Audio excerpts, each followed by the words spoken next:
Hello विद्यार्थी मित्रांनो, welcome to global online Marathi. मी Rahul sir, your management educator. आज तुमच्यासाठी घेऊन आलो आहे मार्केटिंग मॅनेजमेंटचा पार्ट 6. आजच्या लेक्चरमध्ये आपण दोन टॉपिकवर MCQs डिस्कस करणार आहे, जे की आहे सर्व्हिस मार्केटिंग आणि कस्टमर रिलेशनशिप मॅनेजमेंट. सुरुवात करण्या अगोदर आपल्यासाठी एक महत्त्वाची सूचना की आपला complete course on management for MSc 2022 साठी ऑलरेडी सुरू झालेला आहे. त्याच्यासाठी आपल्याला आपल्या ग्लोबल ऑनलाईन ॲपला डाउनलोड करावं लागेल. हा कोर्स खूप आपल्या प्रिपरेशनमध्ये खूप महत्त्वाचा राहील आणि कारण याच्यात भरपूर आपल्याला फॅसिलिटीज दिल्या जातील. तर जसं फुल सिलेबस नोट्स पूर्ण 10 युनिटचे, मग 10 मॉक टेस्ट ज्याच्यात आपला 1000 MCQचा सराव होऊन जाईल आणि PYQs 2015 ते 21 पर्यंत दिल्या जातील. PYQs जर आपण लावणार नाही तर आपल्याला परीक्षेत खूप महाग पडू शकतं. म्हणून PYQ ची आपलीच एक युनिक इम्पॉर्टन्स आहे. म्हणून PYQ ला आपण नेहमी सिरियसली घ्यावे आणि फुल सिलेबसवर व्हिडिओ लेक्चर सुद्धा उपलब्ध राहतील. हा जर तुम्ही कोर्स घेता तर याच्यासाठी आपल्याला जो पेपर 1 असतो आपला, तो पूर्णपणे फ्री भेटेल. कारण त्याच्यातही भरपूर फॅसिलिटीज आहे पेपर 1 मध्ये, जसं की 50 मॉक टेस्ट, फुल सिलेबसच्या नोट्स, व्हिडिओ लेक्चर्स आणि PYQ आणि प्रॅक्टिस MCQचे PDFs. आज होळी निमित्त आपल्याला सगळ्यांना होळीच्या शुभेच्छा. आणि हा ऑफर जसा आहे, होळी नंतर राहील की नाही हे सांगता नाही येणार. म्हणून आपण आजच्या आज जर कोर्स घेता तर आपल्याला 20% ऑफ भेटू शकेल. ज्याच्यात 5000चा कोर्स आपल्याला फक्त 4000 रुपयात भेटून. ओके. हे कोर्स घेतल्यावर आपल्याला आपल्या व्हॉट्सअप ग्रुपमध्ये ऍड करण्यात येईल, जिथे आपण आपले डाऊट्स, क्युरीज आणि जितके पण नोट्स वगैरे आहे सगळे आपल्याला तिथे उपलब्ध करून देतात. आणि आपले जे डाऊट्स आहे आपण तिथे न विदाउट टेकिंग एनी टेन्शन विचारू शकाल. आणि आपल्याला जर कोर्स बद्दल काही माहिती पाहिजे असेल, काही क्युरी असतील, अडचण असेल, तर आपण खाली दिलेल्या नंबरला कॉन्टॅक्ट करू शकता, ज्याने आपल्याला बॅचमध्ये जॉईन करताना इझिली. चला, आपल्यासाठी अजून एक इम्पॉर्टंट अनाउन्समेंट आहे की आपली इव्हॅल्युएशन टेस्ट आहे आपल्या ग्लोबल ऑनलाईन 1 वर. इव्हॅल्युएशन टेस्ट 1 आहे ग्लोबल ऑनलाईन ॲपवर. इथे आज आपण मार्केटिंग युनिट सुरू आहे सध्या, तर ही टेस्ट मार्केटिंगवर आहे आणि ही टेस्ट जी आहे ही बिलकुल फ्री आहे. यांनी आपल्याला मार्केटिंगचे कन्सेप्ट क्लिअर करता येतील MCQचा सराव करून. तर तिथेही चांगल्या क्वालिटीचे क्वेश्चन दिले आहे. आपण तिथे जावं आणि डेफिनेटली त्याला अटेम्प्ट करावं. आजच्या लेक्चरमध्ये आपण करणार आहे कस्टमर रिलेशनशिप मार्केटिंग आणि सर्व्हिस मार्केटिंगला वर MCQs. हे MCQs फार महत्वाचे आहे. तसे तर दिसायला हा खूप छोटासा टॉपिक दिसतो, पण याच्यातनंही थोडे क्वालिटेटिव्ह प्रश्न विचारले जातात. तर आजचा व्हिडिओ आपण थोडा लक्ष देऊन पाहावा. तर आपला क्वेश्चन नंबर 1 आहे, services are characterised by all of the following characteristics except for. म्हणजे सोप्या भाषेत आपल्याला सांगायचं आहे की कस्टमरची सर्व्हिसची कॅरेक्टरिस्टिक्स जी आहे ती कोणती नाही आहे. तर आपल्याकडे ऑप्शन 1 आहे इनटेंजिबिलिटी, ऑप्शन बी आहे होमोजिनिटी, ऑप्शन सी आहे पेरिशिबिलिटी आणि ऑप्शन डी आहे इनसेपरेबिलिटी.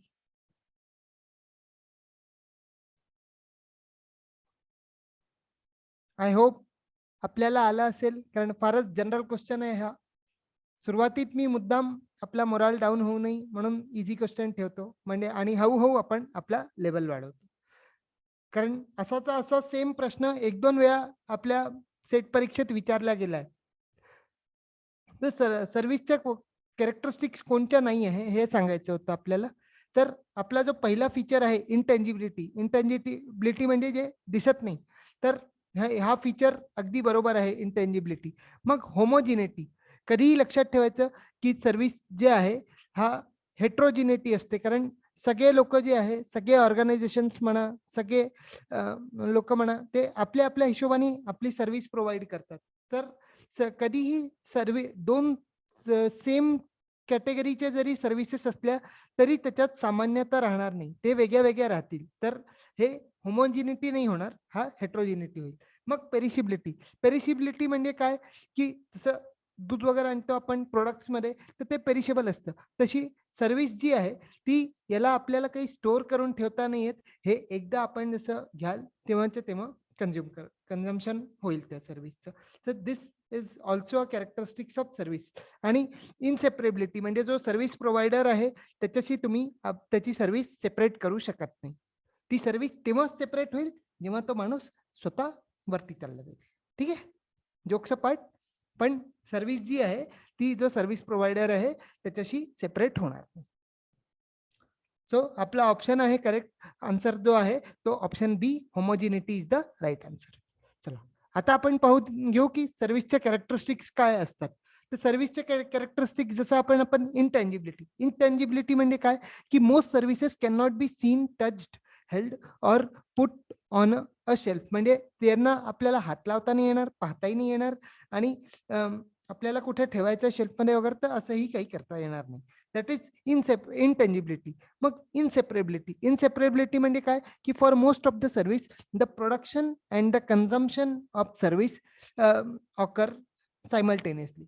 फॉर एक्झाम्पल जसं इनटेंजिबिलिटी आहे, तुम्ही आपल्या रेल्वेची सर्व्हिस करता, बुकिंग घेता, इन्शुरन्सच्या सर्व्हिस घेता, इलेक्ट्रिकची सर्व्हिस घेता, तर याला तुम्ही हात लावू शकता का? इलेक्ट्रिकच्या सर्व्हिसला तुम्ही एक वेळेस बटनांना हात लावाल, लाईट सुरू करायला, पंखा सुरू करायला, पण इलेक्ट्रिकला तर हात लावाल का? नाही ना. कारण इलेक्ट्रिकला जर हात लावला तर तुम्ही तर सरळ tata bye bye, see you never, खतम. तर असं जे आहे सर्व्हिस जी आहे हे इनटँजिबल असते नेहमी. आणि इनसेपरेबल, सपोज एक डॉक्टर आहे तर त्या डॉक्टरची त्याची सर्व्हिस तुम्ही सेपरेट करू शकता का, की हा व याची सर्व्हिस अशी आहे, हे डॉक्टर चांगला नाही आहे तर याची सर्व्हिस मी काढून घेतो, असं होईल का? नाही होणार ना, असं काही नाही होत. तर हे इनसेपरेबिलिटी. मग हे व्हेरिएबिलिटी हे कशासाठी आहे, की व्हेरिएबिलिटी जो यांनी शब्द दिला आहे, दिस इज अबाउट हेट्रोजिनिटी जो सांगितला. कारण व्हेरिएशन म्हणजे काय, आपल्याकडे वेगळ्या वेगळ्या व्हेरायटीज राहतील, तर हे हेट्रोजिनिटीसाठी हा शब्द वापरला गेला आहे व्हेरिएबिलिटी. तर व्हेरिएबिलिटी दिसलं तर कन्फ्युज नाही व्हायचं, व्हेरिएबिलिटी म्हणजेच हेट्रोजिनिटी. ठीक आहे. तर it is hard for a service organisation to standardise the quality of the service performance. म्हणजे जे सर्व्हिसचं क्वालिटी परफॉर्मन्स आहे ते एकसारखं नाही राहणार. त्याचं काही स्टँडर्ड्स तर राहतील, पण ते सगळ्यांना एकसारखं मिळेल असं नाही. फॉर एक्झाम्पल याच्यात आपण व्हेरिएबिलिटी मध्ये पाहू की जे आपण एखादा ऑर्गनायझेशन मध्ये जाता तर त्याच्यात थ्रू जर काही आपण सर्व्हिस घेतो तर तो पहिल्यांदा आपल्याला वेगळ्या पद्धतीने, सपोज रेस्टॉरंट मध्ये जाता आपण, तर रेस्टॉरंट मध्ये जी आपल्याला पहिल्यांदा सर्व्हिस भेटेल तशी दुसऱ्यांदा जेव्हा तुम्ही जाल तशी भेटेल का? नाही भेटणार. कारण तेव्हा जो सर्व्हिस देणारा राहील तो कदाचित दुसरा राहील, किंवा त्यांच्या सर्व्हिस देण्याच्या पद्धतीमध्ये काही बदल आली असेल.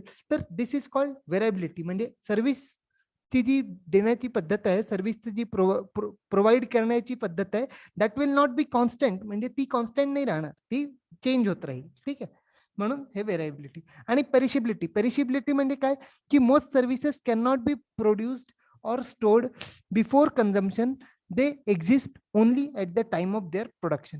म्हणजे काही सर्व्हिसेस जे आहे यांना आपण स्टोअर करू शकत नाही, आणि कन्झ्युम जर आपल्याला उशिरा करायचं आहे तर हे काही स्टोअर करून ठेवता येणार नाही. हे असं नाही आहे की आईस्क्रीम तुम्ही आणलं आणि फ्रीजमध्ये, तुमच्या फ्रीजरमध्ये 4-5 दिवस पडला आणि मग 4-5 दिवसांनी खाऊन राहिलं. हे आपल्या प्रोडक्टच्या बाबतीत चालतं, पण हे जे पेरिशिबिलिटी जी आहे हे सर्व्हिसच्या बाबतीत चालणार नाही. कारण जे सर्व्हिस आहे ते फक्त एकदा प्रोड्यूस होईल आणि एकदा कन्झ्युम केलं जाईल. फॉर एक्झाम्पल जे आहे, फॉर एक्झाम्पल आता 2 वर्षापासून कोरोना सुरू होता, तर कोरोनाची आपल्याला लस लावायची आहे. तर तुम्ही असं म्हणाल का त्यांना, की मॅडम जी मला लस देऊन द्या, मी घरी घेऊन जातो आणि आज माझी लावायची इच्छा नाही आहे, मी तर उद्या लावून घेईल, असं होईल का? नाही.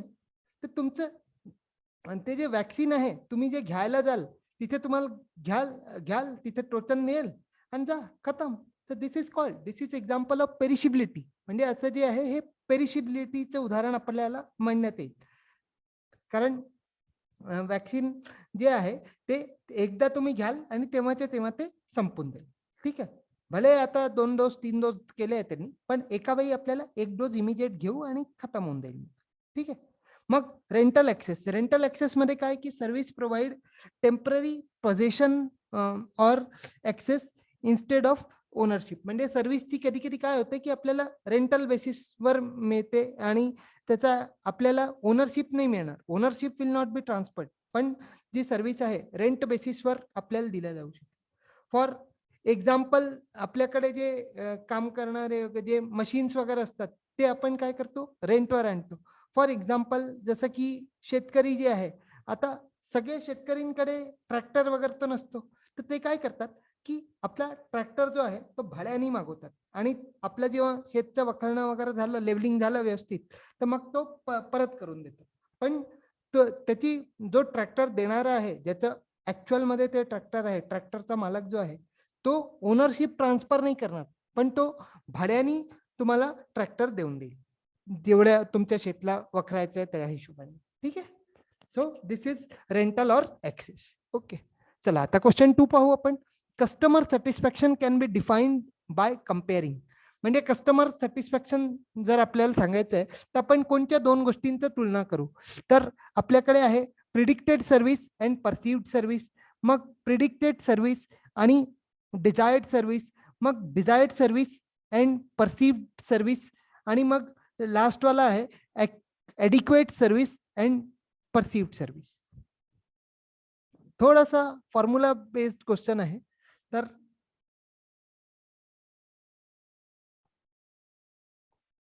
कस्टमर सॅटिस्फॅक्शन आपल्याला विचारण्यात आलंय की कोणत्या अशा 2 गोष्टी आहे ज्यांच्या तुलना करून आपल्याला परसिव्ड कस्टमर सॅटिस्फॅक्शन भेटेल.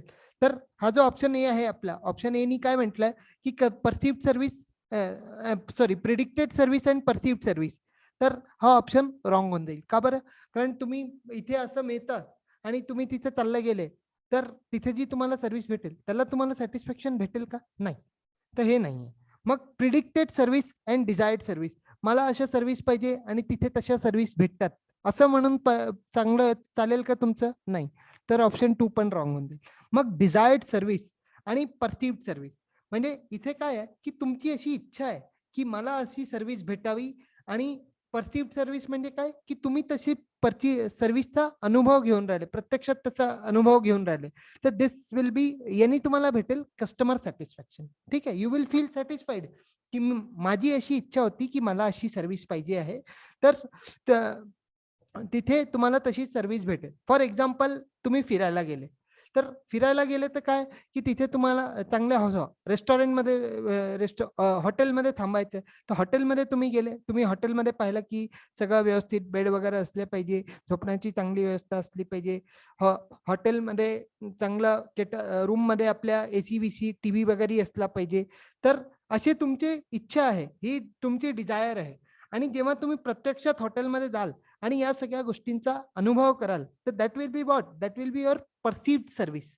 तर परसिव्ड सर्व्हिस जी आहे ही त्यांनी की बाबा रे की मी असं असं ठरवलं होतं, मला हे पाहिजे होतं, आता मला हे भेटून गेलं. तर यांनी तुम्हाला काय होईल, सॅटिस्फॅक्शन भेटेल की मला जसं पाहिजे होतं तसं मला मिळालं. So this is called as customer satisfaction. तर या 2 गोष्टी ज्या आहेत, डिझायर्ड सर्व्हिस आणि परसिव्ड सर्व्हिस, यांच्याशी आपल्या कस्टमर सर्व्हिस भेटेल, कस्टमर सॅटिस्फॅक्शन भेटेल. ठीक आहे. So option C is the right answer, that is desired service and perceived service. मग question number 3, dash is based on the idea that customer expectation of the service they will receive shape their perception of the actual service encounter.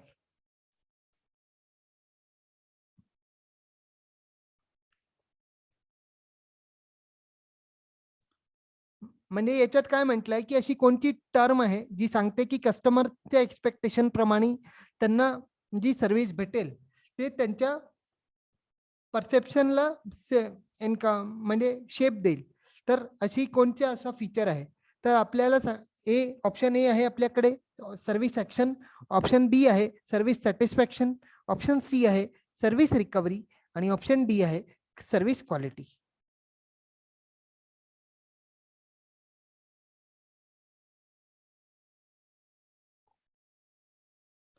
तर आपण option पाहू. आपला option A आहे service action. तर service action मध्ये काय होतं, service action ही अशी काही टर्म नाही आहे. So this is incorrect. मग सर्व्हिस सॅटिस्फॅक्शन नसतं, कस्टमर सॅटिस्फॅक्शन असतं. आणि सर्व्हिस सॅटिस्फॅक्शन जर तुम्ही म्हणाल तर तुमची सर्व्हिस समोरच्याला सॅटिस्फाई करत आहे का, हेच आपण चेक करतो. तर हाही इथे फिट बसत नाही. एकदा अशा याच्यात काय करायचं, जेव्हा थोडस unknown fill in the blank जेव्हा येतं ना, तेव्हा या शब्दांना या फिल इन द ब्लँक मध्ये सेट करून पाहायचं. हे जे आपले ऑप्शन्स आहे की नाही, त्यांना एकदा फिट करून तिथे पाहायचं की service satisfaction is based on the idea that customer expectation. तर हे जेव्हा तुम्ही तिथे ठेवून वाचाल, तेव्हा तुमचं डोकंच अरे हे तर काही सेन्सच नाही बनवून राहिला यार, काय काय आपण ऑप्शन निवडून राहिलो. So this will B also incorrect. मग सर्व्हिस रिकव्हरी, इथे काही म्हटलंय का की परत घेतोय वगैरे, तर नाही, सर्व्हिस रिकव्हरी नाही घेणार. मग ऑप्शन डी जो आहे सर्व्हिस क्वालिटी, म्हणजे जो कस्टमर एक्सपेक्ट करेल की मला असं असं पाहिजे, इतकं चांगलं पाहिजे, आणि जर तो जे अनुभव करेल, तो जे परसिव्ह करेल, तर त्याला तो त्याच्या परसेप्शनला शेप देईल. म्हणजे जे जसं त्यांना मिळेल ते त्यांच्या परसेप्शनला शेप देईल. So the right answer will be service quality. ठीक आहे. Service quality is based on the idea that the customer expectation of the service they will receive shape their perception of the actual price encounter. ठीक आहे. Actual service encounter. चला question number 4 पाहू आपण. तर 4 काय म्हटलंय की the main goal of dash is to enable two way continuous interaction between the customer and the company. म्हणजे अशा कोणत्या गोष्टी आहे, अशी कोणती गोष्ट आहे, कोणत्या गोष्टीचा असा उद्देश असतो की जो टू वे कंटिन्युअस इंटरॅक्शन आहे कस्टमर आणि कंपनीमध्ये, तो सुरू राहावा. तर इथे आपल्याकडे ऑप्शन ए आहे SCM आणि सर्व्हिस मार्केटिंग, मग CRM आणि option D all of the above.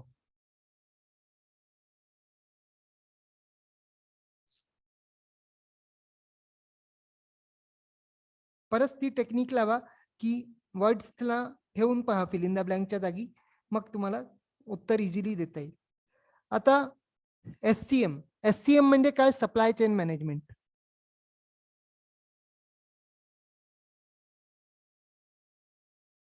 तर सप्लाय चेन मॅनेजमेंट काय आहे की कस्टमर व्हॅल्यू आपण जे आपले गुड्स आहे ते व्यवस्थित आपल्या कस्टमर पर्यंत पोहोचवून आपण व्हॅल्यू कशी क्रिएट करतो, तर that is supply chain management. मग सर्व्हिस मार्केटिंग म्हणजे आपल्या सर्व्हिसेसचं मार्केटिंग करणं. तर हेही इथे फिट नाही बसणार, तर हे दोन तर गेले. मग सीआरएम म्हणजे काय, कस्टमर रिलेशनशिप मॅनेजमेंट. तर relationship management, customer relationship management जो आहे,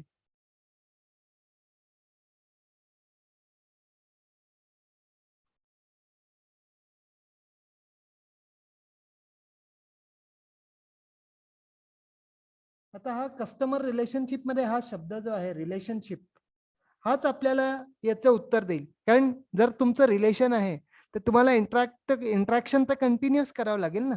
फॉर एक्झाम्पल तुम्ही आणि तुमची फ्रेंड आहे, तर यांच्यात जर रिलेशन आहे, किंवा तुम्ही आणि तुमचे आई वडील आहे, तर यांचं तर कंटिन्युअस इंट्रॅक्शन राहील ना. कारण काय, ते आपसात संबंध आहे त्यांचे. तर कुणाचाही जर तसं संबंध राहील तर त्याच्यात कंटिन्युअस इंट्रॅक्शन होणं फार महत्वाचं आहे. तर हे जे आहे कंटिन्युअस इंट्रॅक्शन जे आहे, तर ते याच्यात CRM मध्येच पॉसिबल आहे, कस्टमर रिलेशनशिप मॅनेजमेंट मध्येच तुमचं रिलेशन राहील. कारण फॉर एक्झाम्पल तुम्ही एखादा प्रोडक्ट घेता, तर प्रोडक्ट घेतल्यावर तुम्हाला कंपनीचा माणूस फोन करतो ना की साहेब बरोबर सुरू आहे की नाही, बरोबर काम करताय की नाही. फॉर एक्झाम्पल मीच माझं एक्झाम्पल सांगतो. आता मागच्या महिन्यात मी इंटरनेट लावलं होतं. ते इंटरनेट लावल्यावर जवळपास 3-4 वेळा मला फोन आला की सर तुमचं इंटरनेट व्यवस्थित चालू आहे की नाही, स्पीड बरोबर आहे की नाही, किंवा आपल्याला काही अडचण तर नाही येत आहे राऊटर. आणि हे लोक यांना आपला कस्टमर जाऊ नये म्हणून सगळ्यात पहिले काय करतात की जेव्हा तुमच्या याच्यात काही प्रॉब्लेम आला तर हे धावत येतात, सॉल्व्ह करून देतात.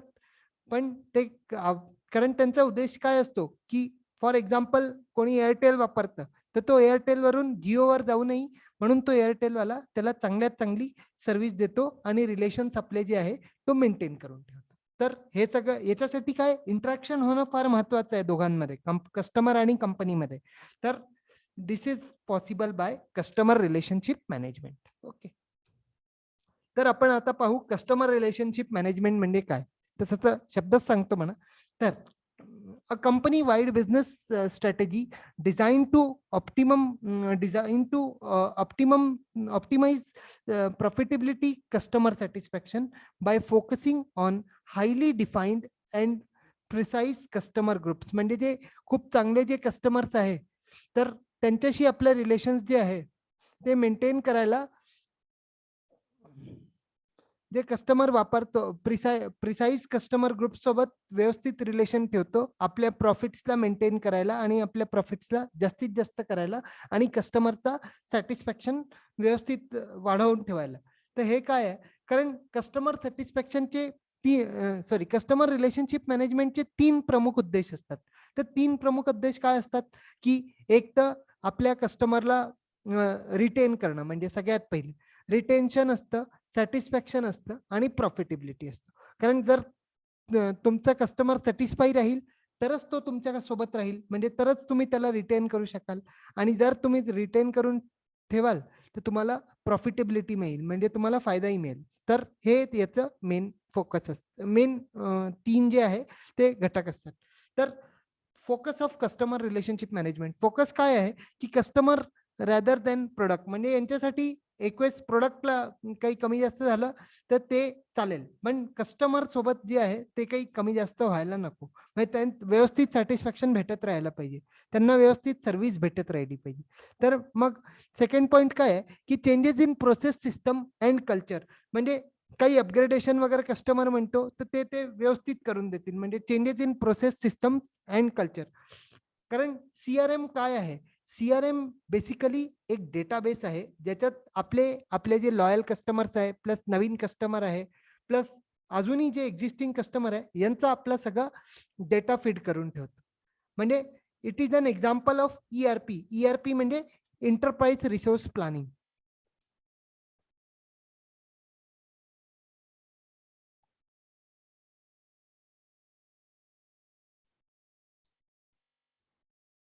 ठीक आहे, सध्या ही फुल फॉर्म लक्षात ठेवा, पण मग आपण जेव्हा युनिट 8 करू, ऑपरेशन मॅनेजमेंट करू, तिथे हे डिटेलमध्ये येईल. ठीक आहे. मग all channels and media involved in the marketing efforts from the internet to field the sales. म्हणजे आपले सेल्स वाढवण्यासाठी हे काय करतील की त्यांचे जितके पण प्रोडक्ट चॅनल्स आहे, डिस्ट्रीब्युशन चॅनल आहे, प्लस कम्युनिकेशनचे जे चॅनल्स आहे आणि मीडिया आहे, मीडियाच्या थ्रूच कम्युनिकेट करतील ना आपले, तर ते आपले मार्केटिंग एफर्ट्स जे आहे ते जास्तीत जास्त चांगले ठेवण्याचे प्रयत्न करतील. ठीक आहे, इंटरनेटच्या माध्यमातून वगैरे, ज्यांनी त्यांची सेल्स वाढावी. ठीक आहे. आता नेक्स्ट क्वेश्चन पाहू आपण. Which of the following statement is incorrect. आणि इथे तर उत्तरच आलं, चला काही नाही. तर आपण पाहून घ्या आता. Services can not be separated from the service provider. मग ऑप्शन बी आहे, ए दोनदा आला, हा ए आहे आणि हा बी आहे. तर इथे काय म्हटलंय ऑप्शन बी मध्ये की a feature of variability observed in service marketing. ठीक आहे. मग ऑप्शन सी आहे. अरे यार काय झालं आज, ABCD असे हे 4 ऑप्शन आहेत. तर परत एकदा वाचून देतो. ऑप्शन ए नी काय म्हटलंय की services can not be separated from the service provider. म्हणजे सर्व्हिसचं जे जे आहे त्याला सर्व्हिस देणाऱ्यापासून वेगळं नाही करता येणार. ठीक आहे. मग ऑप्शन बी नी काय म्हटलंय की a feature of variability is observed in service marketing. म्हणजे व्हेरिएबिलिटी म्हणजे सांगितलं होतं ना हेट्रोजिनिटी. तर हे जे आहे वेगळं वेगळं म्हणजे डिफरन्शिएशन, म्हणजे जे एकसारख्या सर्व्हिस नाही, सगळेजण एकसारखी सर्व्हिस नाही देणार, वेगळी वेगळ्या पद्धतीचे सर्व्हिस देतील. तर ही व्हेरिएबिलिटी झाली. मग ऑप्शन सी मध्ये काय म्हटलं की Parasuraman's gap model is related to check the quality of service. म्हणजे परशुरामनचा गॅप मॉडेल आहे, तर याच्या माध्यमातून आपण काय करतो की सर्व्हिसची क्वालिटी चेक करण्याचा प्रयत्न करतो. ही स्टेटमेंट सुद्धा बरोबर आहे.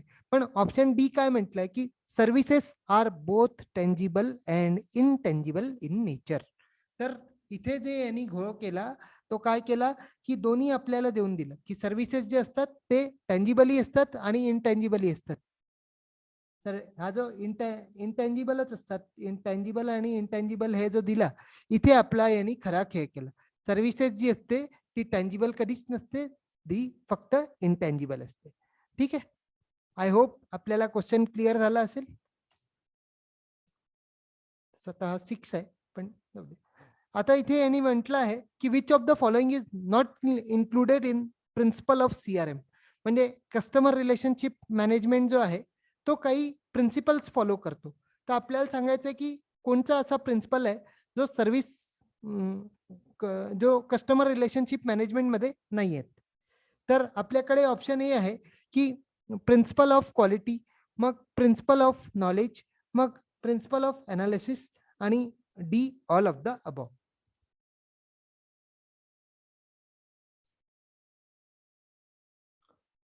तर या क्वेश्चन मध्ये जे आहे आपलं उत्तर आहे ते आपली pre option all of the above.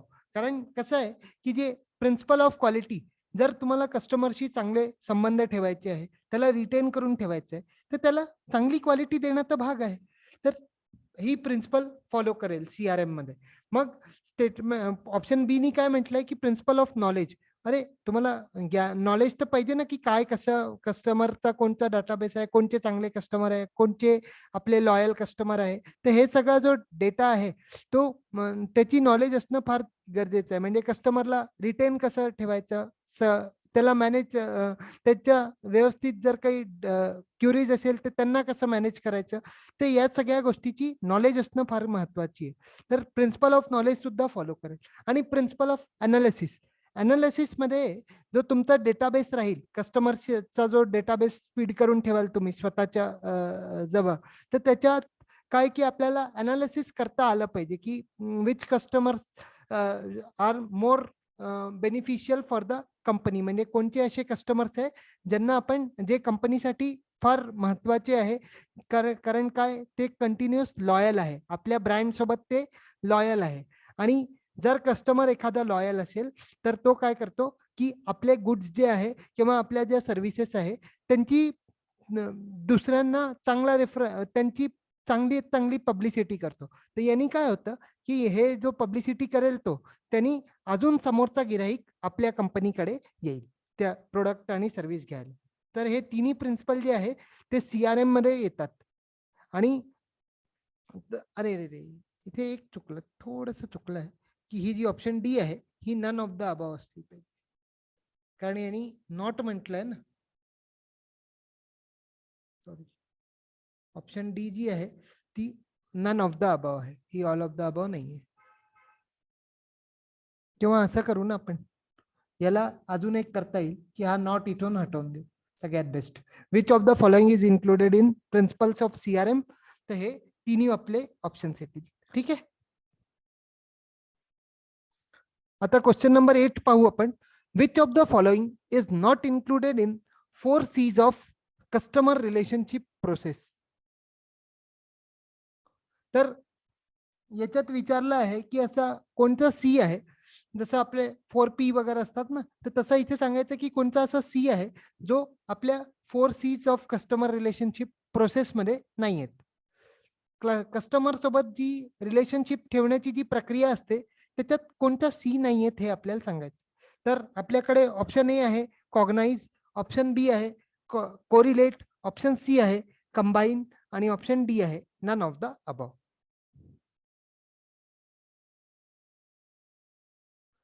तर आपला करेक्ट ऑप्शन आहे option D, all of the sorry none of the above.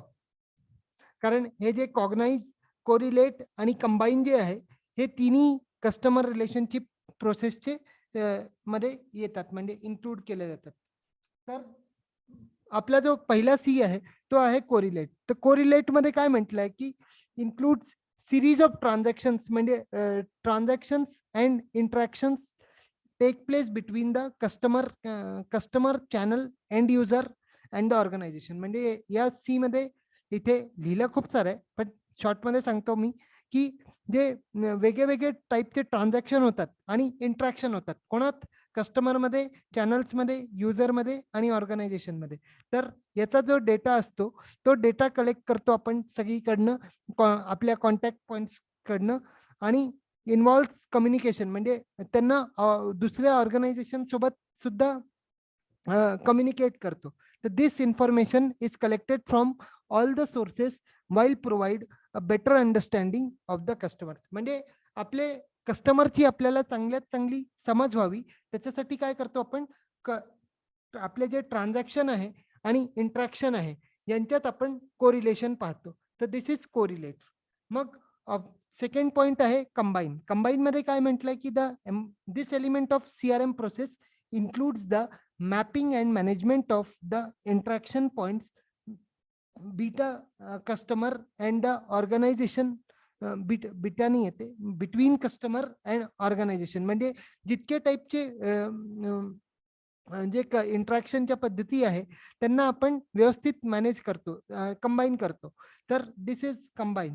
आणि याच्यात अजून काय म्हटलंय की the point of interaction should be carefully manage to ensure the achievement of goal for which the CRM is processed in an organisation.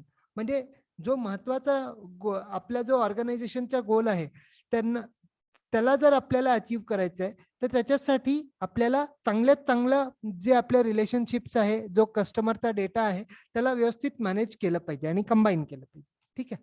मग option point 3 आहे की cognise. Cognise मध्ये काय आहे की the capture and analysis of the detailed information help in getting an insight which helps the organization in creating continuous learning about the customer products, channels, marketing and competition from the data warehouse and knowledge base. म्हणजे याच्यात काय म्हटलंय की हे जे आपण analysis करू, तर एनालिसिस केल्याने आपल्याला काय होईल की आपल्याला डिटेल एक ब्लू व्ह्यू मिळून जाईल की आपल्या ऑर्गनायझेशन मध्ये जे आहे त्याच्याबद्दल, जसं आपण कॉग्निशन म्हणतो की नाही, आपल्याला माहित होणं, तर तसं आपल्याला एक पूर्ण लर्निंग भेटून जाईल. आपल्याला माहिती भेटेल की आपल्या कस्टमर्स कोणते टाईपचे प्रोडक्ट वापरतात आणि त्यांचं चॅनल, मार्केट आणि कॉम्पिटिशन मध्ये आपल्या ऑर्गनायझेशनचं काय स्टेटस आहे. आपल्या डेटाचं जर आपण व्यवस्थित अनुसरण करत राहू कंटिन्युअस बेसिसवर, तर आपला एक ब्रीफ नॉलेज बेस तयार होऊन जाईल. ठीक आहे.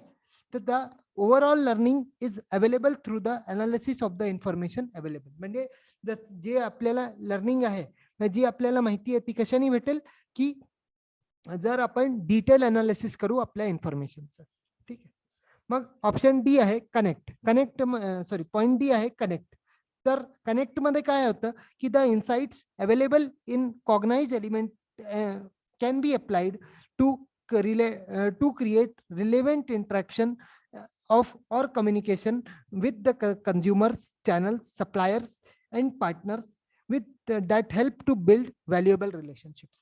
म्हणजे यांनी काय म्हटलं की जे आपल्याला माहिती भेटल्या कॉग्नाइज मध्ये, जी आपल्याला लर्निंग भेटली तिथे त्याला काय करू आपण इथे अप्लाय करू, कनेक्ट करू. कशासोबत कनेक्ट करू, जे आपले इंटरॅक्शन आणि कम्युनिकेशन आहे, कोणासोबत कम्युनिकेशन आणि इंटरॅक्शन आहे, कस्टमर, चॅनल, सप्लायर, पार्टनर्स, तर यांच्यासोबत आपण त्याला कनेक्ट करण्याचा प्रयत्न करू. म्हणजे आपली लर्निंग आणि हे जे लोक आहे आपले पार्टनर्स वगैरे यांच्यासोबत आपण कम्युनिकेट करू. तर त्यांनी काय होईल की आपलं एक व्हॅल्युएबल रिलेशन बिल्ड होईल. ठीक आहे. तर हे आपले 4 सीज आहे कस्टमर रिलेशनशिप प्रोसेसचे. तर कोरिलेट, कंबाईन, कॉग्नाइज आणि कनेक्ट. याच्या खूप जास्ती आज जायची गरज नाही. मी तर डिटेलमध्ये याच्यासाठी सांगितलं कारण आज यांनी 4 सी मी विचारले आहे. उद्या हे याला मॅच द कॉलम मध्ये देतील. तर असं आपल्याला जर मॅच द कॉलम मध्ये आलं तर आपल्याला मॅच करता यावे म्हणून मी याची एक्सप्लेनेशन आणली. पण आपण जर याचं हेही लक्षात ठेवतात की 4 सी कोणची आहे, तर हेही आपल्यासाठी दोन्हीकडनं हे फायदेमंद आहे. ठीक आहे. चला आता आपण क्वेश्चन नंबर 9 पाहू. The main goal of Dash is to enable two-way continuous interaction between the customer and the company.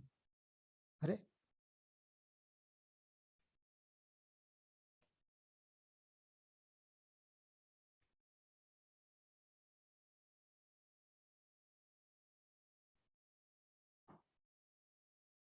इथे आपल्या ऑप्शन्स मध्ये चेंज आहे, पण क्वेश्चन तोच म्हणून राहिला.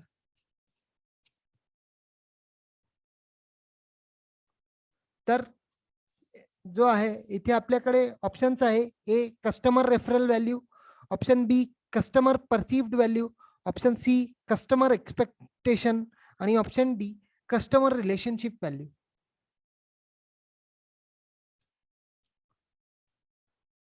तर आपला इथे करेक्ट आन्सर आहे option A customer referral value. कारण रेफरल व्हॅल्यू जे आहे ते two way continuous interaction between customer and company. तर आता आपण पाहू रेफरल व्हॅल्यू म्हणजे काय.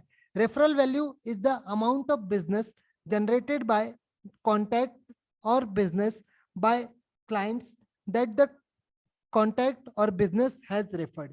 म्हणजे याचं म्हणणं काय आहे की जी रेफरल व्हॅल्यू असते ती काय असते की जी आपण बिझनेस जनरेट करतो कशाच्या माध्यमातून, कॉन्टॅक्टच्या माध्यमातून कोणासोबत कॉन्टॅक्ट करतो आपण, क्लायंट सोबत कॉन्टॅक्ट करतो. आणि त्यांनी जे आपल्या क्लायंटनी ज्यांना ज्यांना रेफर केलं तर त्याला आपण म्हणतो त्यांनी जो आपल्याला फायदा मिळेल that will be called as customer referral value. By measuring the value users can identify their most valuable contacts and focus intention efforts focus on retention efforts on them. म्हणजे त्यांना रिटेन करून ठेवायला आपण एफर्ट्स करू. ठीक आहे. तर आपल्या जे कस्टमर रेफरल व्हॅल्यू आहे त्याचं हे गोल असतं की टू वे कंटिन्युअस इंटरॅक्शन करून कस्टमर आणि कंपनीमध्ये इंटरॅक्शन करणं. एक मिनिट. आता आपण पाहून घेऊ customer perceived value. Customer perceived value म्हणजे काय की कस्टमर परसिव्ड व्हॅल्यू म्हणजे the difference between the prospective customers evaluation of all benefits and all the cost of an offering and the perceived alternatives. म्हणजे customer perceived value म्हणजे एक हे difference आहे. कशाचा डिफरन्स आहे? प्रोस्पेक्टिव्ह कस्टमर इव्हॅल्युएशन. कस्टमर आपल्या काय करेल की सगळे जे आपले फायदे आहे कस्टमरचे त्यांना कम्पेअर करेल. कशासोबत कम्पेअर करेल की जे त्याला किंमत द्यावी लागून राहिली तो पर्टिक्युलर गुड्स घ्यायला, आणि त्यांनी जो ती व्हॅल्यू त्याच्या ऑल्टरनेटिव्हच्या कंपॅरिझन मध्ये त्याला जी किंमत द्यावी लागून राहिली त्या पर्टिक्युलर सर्व्हिसला, प्रोडक्टला किंवा ते बेनिफिट्स मिळवायला जी कॉस्ट देत तो या दोघांना कम्पेअर करेल. तर याच्यासाठी डिटर्मिनंट कोण असतं की determinant of the customer perceived value आणि hierarchies of value means end change. म्हणजे हा लास्ट पॉइंट आपल्या कामाचा नाही, पण याच्यात काही डिटर्मिनंट्स असतात कस्टमर परसिव्ह व्हॅल्यू मध्ये. तर कस्टमर परसिव्ह व्हॅल्यूचा जो आहे हा फॉर्म्युला आहे. हा फॉर्म्युला आपण लक्षात ठेवायचा. That is total customer benefit minus total customer cost. म्हणजे कॉस्ट आणि बेनिफिट मध्ये जो डिफरन्स येईल ऑल्टरनेटिव्हच्या कंपॅरिझन मध्ये जे किमती आहे त्या किंमत आहे म्हणजे ऑल्टरनेटिव्हची जी किंमत आहे तर टोटल कस्टमर कॉस्ट जी येईल त्यांनी, आणि जो टोटल कस्टमर बेनिफिट आहे आणि टोटल कस्टमर कॉस्ट आहे याच्यातला डिफरन्स जो आहे that will be called as customer perceived value. ठीक आहे. तर कस्टमर परसिव्ड व्हॅल्यू मध्ये काय होईल की चार गोष्टी येतील. कस्टमर बेनिफिट मध्ये चार गोष्टी येतील. तर एक काय येईल प्रोडक्ट बेनिफिट, मग दुसरा येईल सर्व्हिस बेनिफिट, मग तिसरा पर्सनल बेनिफिट आणि चौथा येईल इमेज बेनिफिट. तर तसं हे चार गोष्टी कस्टमर बेनिफिट मध्ये येतील. आणि मग टोटल कस्टमर कॉस्ट मध्ये काय येईल? एक तर येईल मॉनिटरी कॉस्ट, मग टाइम कॉस्ट, मग एनर्जी कॉस्ट आणि सायकोलॉजिकल कॉस्ट. तर मॉनिटरी कॉस्ट म्हणजे काय की जे तुम्ही त्याला नोटच्या फॉर्म मध्ये द्याल. तर टाइम कॉस्ट म्हणजे काय की तुमचे अल्टरनेटिव्ह शोधायला तुम्ही किती वेळ खर्च करतात that will B time cost. मग एनर्जी कॉस्ट म्हणजे काय की तुम्ही जे एनर्जी लावाल त्या गुड्सच्या कंपॅरिझन मध्ये अल्टरनेटिव्ह शोधायला तर that will B energy cost. आणि सायकोलॉजिकल कॉस्ट म्हणजे की जे आपलं माइंड यूज करू आपण त्याला परसिव्ह करण्यात, तर this will become under the psychological cost. मग जे आपले टोटल कस्टमर बेनिफिट वाले आहे त्याच्यात काय आहे की प्रोडक्ट बेनिफिट म्हणजे प्रोडक्ट कसा फायदा देतो आहे ते, मग सर्व्हिस कशी आहे त्या पर्टिक्युलर कंपनीची ते सुद्धा टोटल कस्टमर बेनिफिट मध्ये येईल. मग पर्सनल बेनिफिट, ते प्रोडक्ट किंवा ती सर्व्हिस घेतल्याने तुम्हाला पर्सनल काय फायदे झाले ते. आणि इमेज बेनिफिट म्हणजे काय की ते प्रोडक्ट ला परसिव्ह केल्यावर किंवा तुम्हाला तुमच्या माइंडसेट मध्ये कशी इमेज क्रिएट झाली, that will be the image benefits.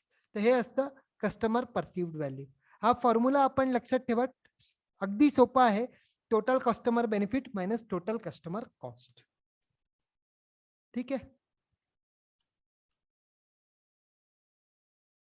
आणि आज आपला क्वेश्चन 10 आहे की how many gaps are mentioned in the service quality model by Parshuram.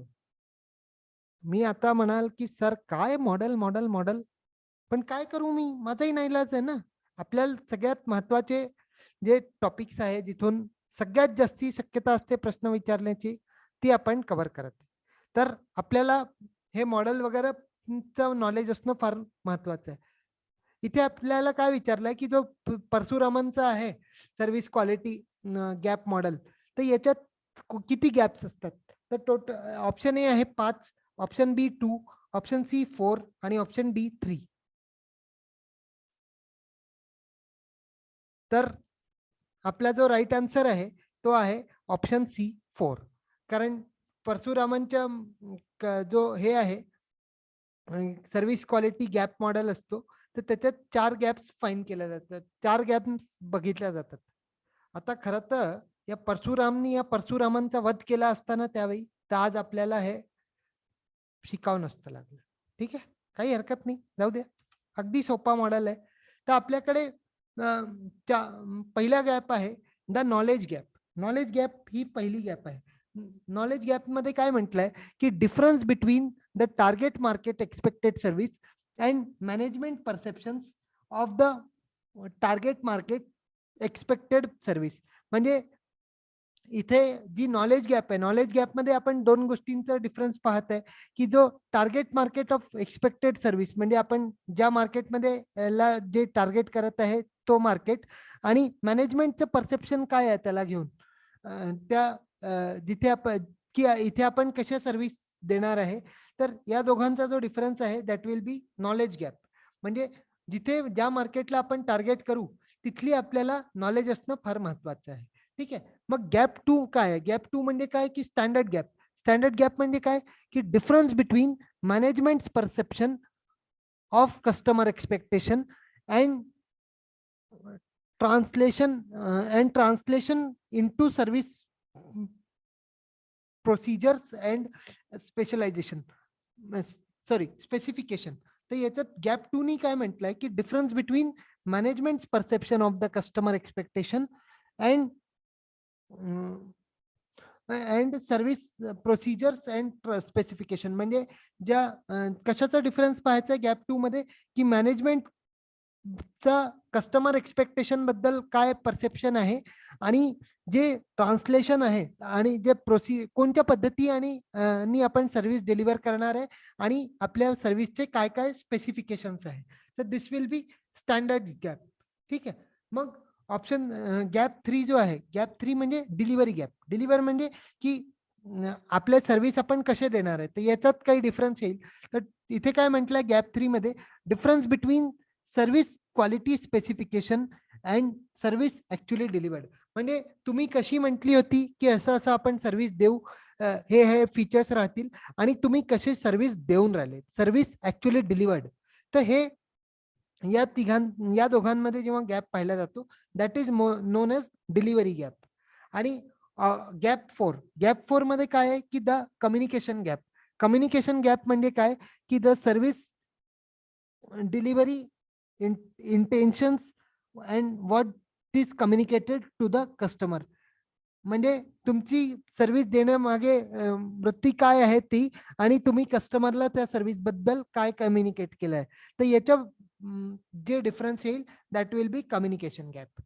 तर हा मॉडेल काल जे आपण याच्या आधीच्या व्हिडिओत जे आपण मॉडेल पाहिले होते, जे ब्रँड इक्विटीचे जे मॉडेल्स होते, तर याच्या तुलनेत हा मॉडेल फार सोपा आहे. फक्त आपल्याला हे 4 नावं म्हणजे गॅप 1, गॅप 2, गॅप 3, गॅप 4 तर हे आपल्याला लक्षात ठेवायचं. जसं गॅप 1 आहे नॉलेज गॅप, मग गॅप 2 आहे स्टँडर्ड गॅप, गॅप 3 आहे डिलिव्हरी गॅप आणि गॅप 4 जो आहे तो कम्युनिकेशन गॅप.